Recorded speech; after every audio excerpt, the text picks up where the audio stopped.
Doctor Babasaheb Ambedkar स्वतंत्र भारताचे पहिले कायदेमंत्री होते. त्यांनी संविधान तयार करताना आणि कायदेमंत्री म्हणून काम करताना सामाजिक न्याय, समता आणि महिलांचे हक्क यावर विशेष भर दिला. त्यांचा सर्वात महत्त्वाचा प्रश्न होता हिंदू कोड बिल. या कायद्याद्वारे हिंदू महिलांना वारसा, संपत्तीवर अधिकार, घटस्फोटाचा अधिकार आणि विवाहासंबंधी स्वातंत्र्य मिळावे अशी त्यांची भूमिका होती. हिंदू कोड बिल हे त्या काळात क्रांतिकारी पाऊल होते. पण संसदेत आणि समाजात याला मोठा विरोध झाला.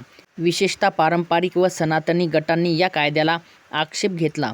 पंडित नेहरू यांनीही या बिलाला राजकीय पाठबळ देण्यात अडचणी आल्या. त्यामुळे हे बिल वारंवार लांबणीवर टाकले गेले. यामुळे बाबासाहेब फार निराश झाले.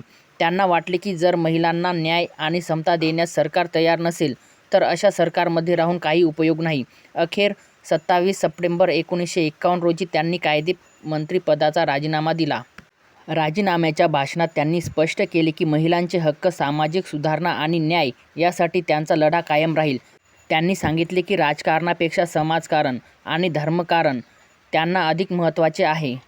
पुढे 1956 साली त्यांनी बौद्ध धर्म स्वीकारून सामाजिक क्रांतीला नवा आयाम दिला.